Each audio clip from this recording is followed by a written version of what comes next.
वहिनी भागू जेवली? हो जेवली. जेवली, गोळ्या घेऊन झोपली सुद्धा.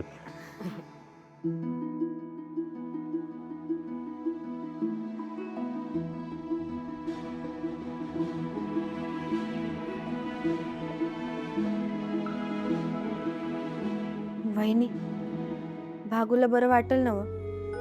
हो, उद्यापर्यंत ती नक्कीच बरी होईल बघ. भागूला कोणाची तरी नजर लागली असं वाटतंय. आपण दृष्ट काढूया का तिची? हा राजू, अगं दृष्ट लागली की डोकं दुखतं का? दृष्ट लागणं ही कम्प्लिटली सायकोलॉजिकल आहे. आपल्याला उगीच वाटत असतं की दृष्ट काढली की सगळं काही बरं होईल, पण तसं नाही. माणूस बरा होतो ते फक्त म्हणजे आरामाने आणि औषध गोळ्या खाल्ल्याने. पण लोकांना असं वाटतं की दृष्ट काढली म्हणून माणूस बरा झाला.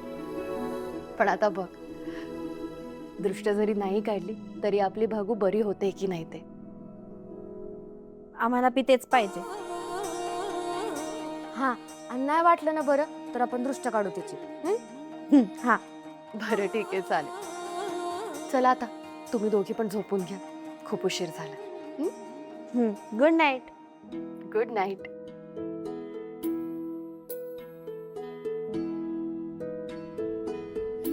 सूर्या, चल आपण पण जाऊया झोपायला.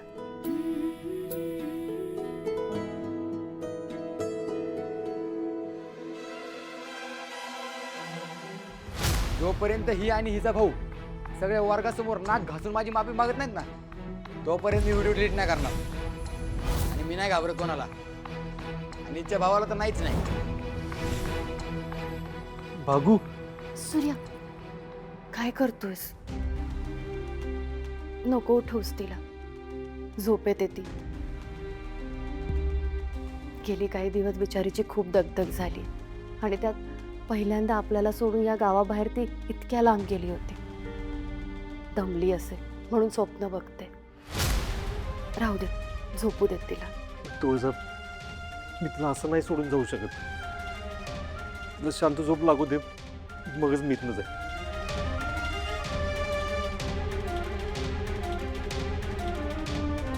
भागू,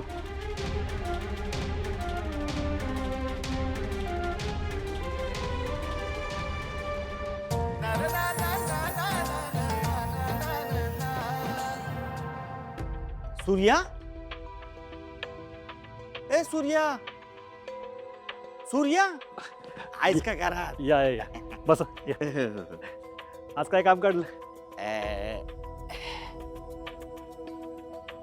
काम तुझ्या भल्याचंच आहे. माझ्या भल्याचं कसलं काम आहे? आपल्या गावात एक पाहुणा आल्यात, शामराव बडगे पाटील, आणि त्यांच्या बरोबर त्यांचा एकुलता एक पोरगा आलाय, सज्जनराव बडगे पाटील. त्यांच्या पोरासाठी आपल्या धनुचं स्थळ सुचवावं असं मला वाटतंय. नाही म्हणजे तुझी काय हरकत नसेल तर. काय लय मोठं घराणं आहे. हा, पोरगा बी एक नंबर मध्ये आहे. हो का? तुम्हाला कसं माहिती? अरे या जगातल्या सगळ्या गोष्टी पहिल्या छत्री काकाला माहिती असतात. मग काही पण काय पण. हं? काल तुम्ही दोघं सायकल वरनं जाताना त्या मानीच्या पेरूच्या बागेतनं पेरू चोरल्यात, मला माहिती आहे. कशाला आमची खात्री पटलं ना, तुम्हाला सगळी माहिती. तेव्हा धनुच्या लग्नाबद्दल जर का तू विचार करत असशील तर पुढे जायला काय हरकत आहे? हा, जावे की. आता तिचाच बार उडवून द्यायचंय. म्हणजे असं पाहिजे म्हणजे. त्याचा फोटो बी आहे बघ.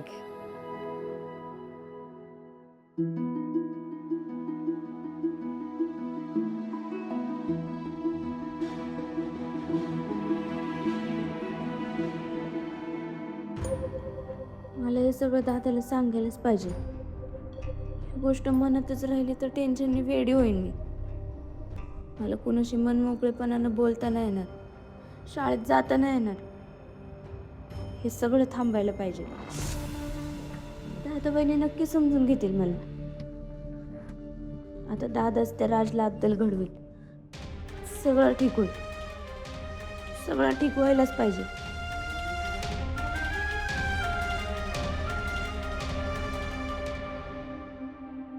चांगल्या खात्या पित्या घरचा आहे, आपल्या धनुला एकदम शोभून दिसल. हे काजू, अरे हे बघ, रील स्टार आहे. इन्फ्लुएन्सर. ते काय असते? अरे दादा, ती पोर आहेत ना अशी सोशल मीडियावर रोजच्या रोज व्हिडिओ करून टाकतात. लय फेमस होत्यात. तो पोरगा पण फेमस आहे. तू ऐकलं नाही का? माझ्याशी बोलायचं नीट, नाहीतर तुझ्या डोक्यावर घालन ईट. डिस्केव डिस्केव डिस्केव. लावा ताकाड. अरे पण कशासाठी फेमस आहे? आईला दादा, तुला सगळं पहिल्यापासून सांगावं लागतं ना का? अरे ते व्हिडिओ बनवण्यासाठी. अरे पण नोकरी काय करतो? सूर्या तू खोलायच कर का? अरे त्याला नोकरी करायची काय गरज आहे? अरे वाढ वडिलांनी एवढं कमवून ठेवलंय, वाढ म्हणू नको, घर म्हणू नको, दुकानं म्हणू नको. अरे काय काय त्यानं काय नाही केलं तरी तो जगू शकतोय. शिवाय त्या व्हिडिओ मधनं पैसे मिळवतो ते वेगळंच. पाची बोट तुपात आहे, तुपात. आपल्या डॅडींकडं ते जमिनीच्या व्यवहारासाठी आले होते, तेव्हा डॅडींनी आपल्या धनूबद्दल विषय काढला. डॅडी मला लगेच म्हणले, ताबडतोब जा आणि सूर्याला निरोप धाडून ये. हो छत्री काका, पण वाईट चौकशी केली. घ्या आता डॅडींचं पाहुणं असून तुला जर चौकशी करायची असेल तर कर बाबा, आमचं काय म्हणणं नाही. पण नंतर चांगलं स्थळ हातातलं गेलं असं म्हणून काय बोलू नकोस बर का. आता त्या पोराचं वडील म्हणलं, आलोय तर पोरगी बघून जाऊया. त्यातनं ते काय म्हणलं माहितीये का, निंबाळकरांच्या जावयाची बहीण, किती चांगलं स्थळ असेल. मी म्हणलं इशेच नाही.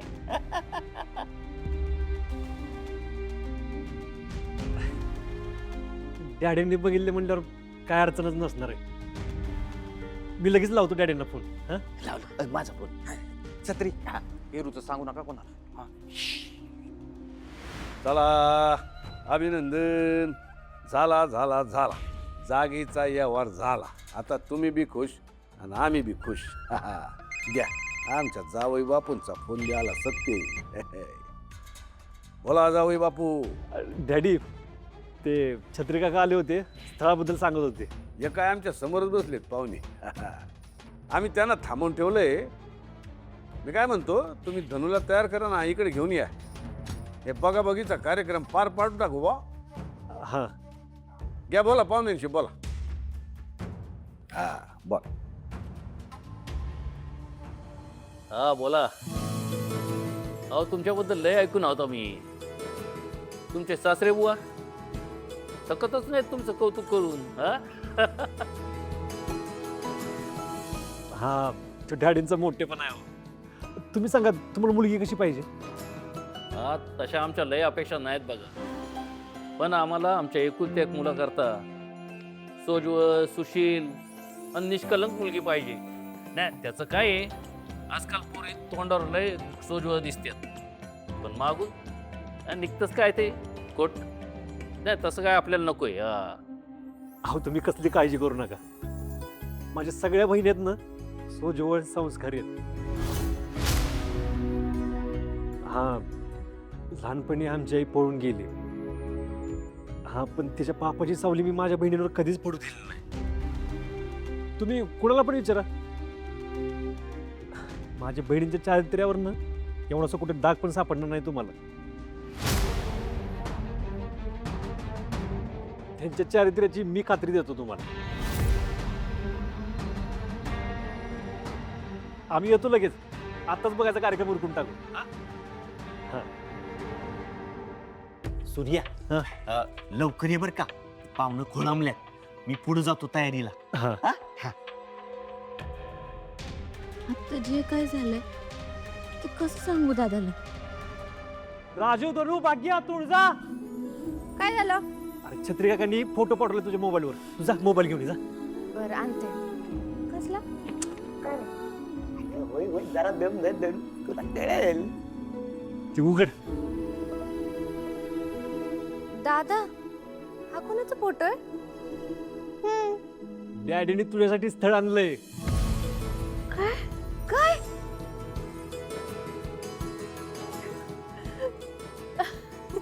आहे ना, चांगल्या घरचं आहे. त्याने उडून टाकायचं का बार? हा, दादा हे असं अचानक अगं त्याने अचानकच ठरतात लग्न. आणि तुझं वय झाले की आता लग्नाचं. ज्या त्या वेळेत ज्या त्या गोष्टी केल्या कधी पण चांगलं असतं. पण सूर्या, ती अजून मनाने लग्नासाठी तयार नसेल तर? मी कुठं म्हणतो उद्याच लगेच लग्न लावायचंय म्हणून. अगं चांगलं स्थळ आलं तर बघून तरी घेऊ ना फक्त. हा दीदी, आणि तसं पण एका स्थळात थोडी लग्न ठरतं. अख्खाच्या टायमाला पाहिलंस ना, हुंडा, मानपान, पत्रिका, मुला मुलीची आवड निवड, 12 भानगडी असतात. लई गोष्टी असतात. तुला माहिती का, तू जर लग्नाला हो म्हणलीस ना, तर तुझा इंग्लिशचा क्लास कायमचा बंद होईल. खरं?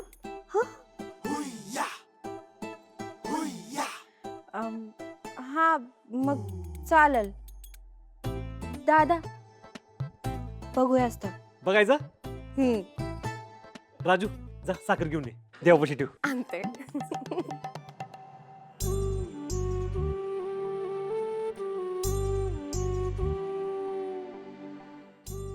नमस्कार कर.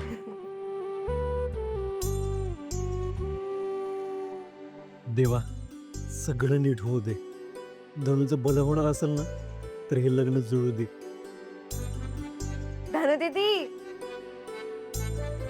कांदा पोह्याचा कार्यक्रम, नवरी होणार आता आमची धनु दीदी.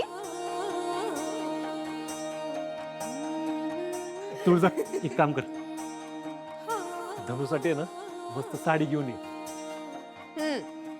बघितलं पोरागड्याच्यानी पसंतच केली पाहिजे. पण हो चालेल, मी लगेच घेऊन येते. हं.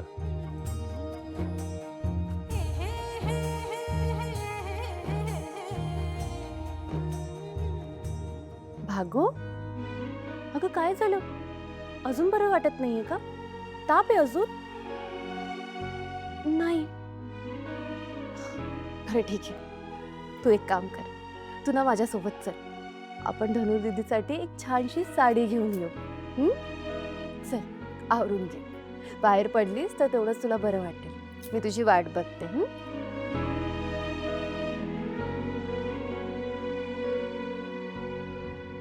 चला आता परत लाडू खायला मिळणार आहे.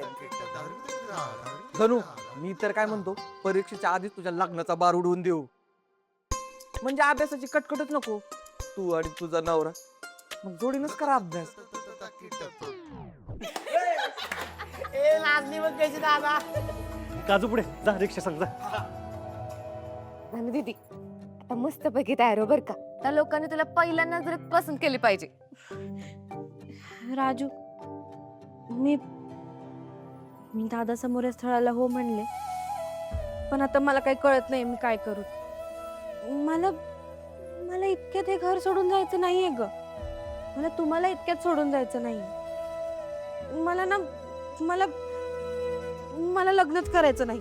अगं धनु दीदी, प्रत्येक मुलीला आपल्या लग्नाचा विषय निघाला ना की असंच वाटतं.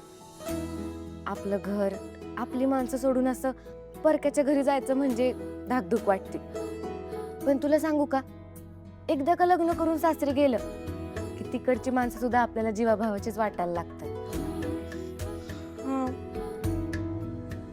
पण तरी मला लय टेन्शन आले. राजू, तू असं काहीतरी कर ना की माझं सगळं टेन्शन निघून जाईल. बर, मी ना तुझ्यासाठी गुलाबजाम करते. हा, आता तू मस्त पैकी तयार हो आणि कसला विचार करू नको. आता आपण फक्त मुलगा बघायला जातोय, बाकी सगळं नंतर. चाल आवर, मी आले.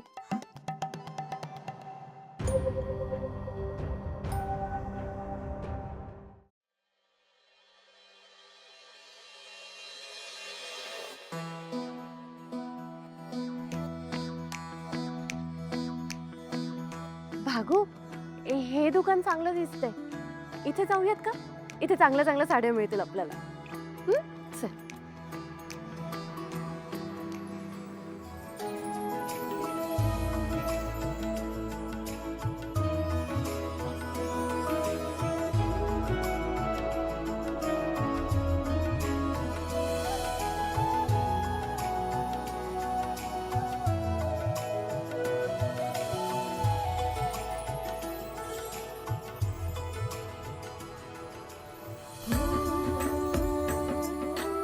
छान आहे ना साडी? दीक्षा हे बघ.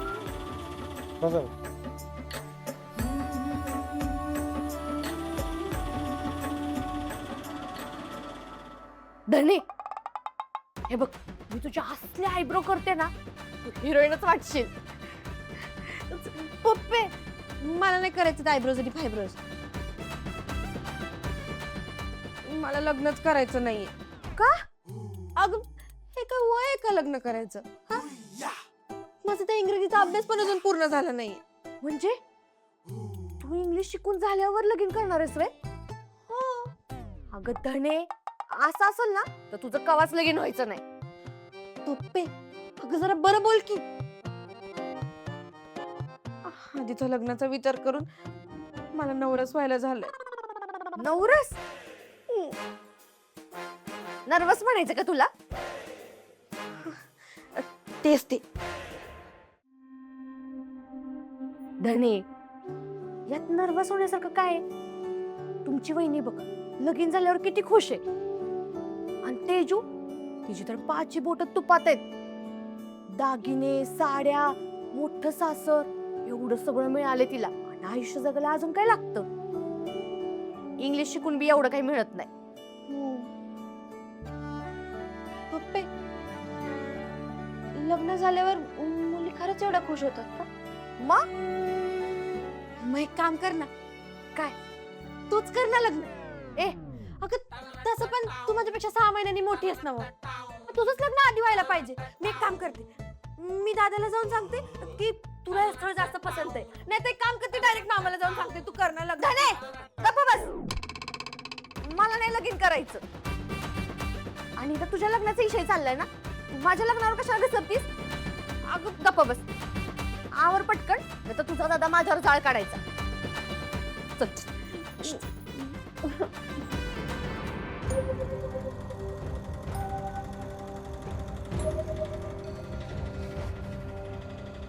भागू तू तर मला सांगितलंच नाही की शाळेत कोणी कोणी कसं कसं कौतुक केलं तुझं.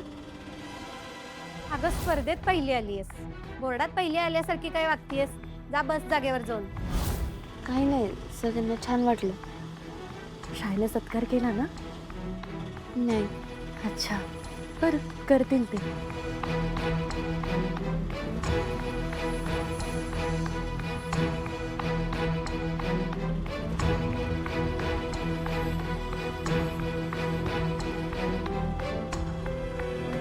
भागू अगं काय झालं? काय होतंय तुला?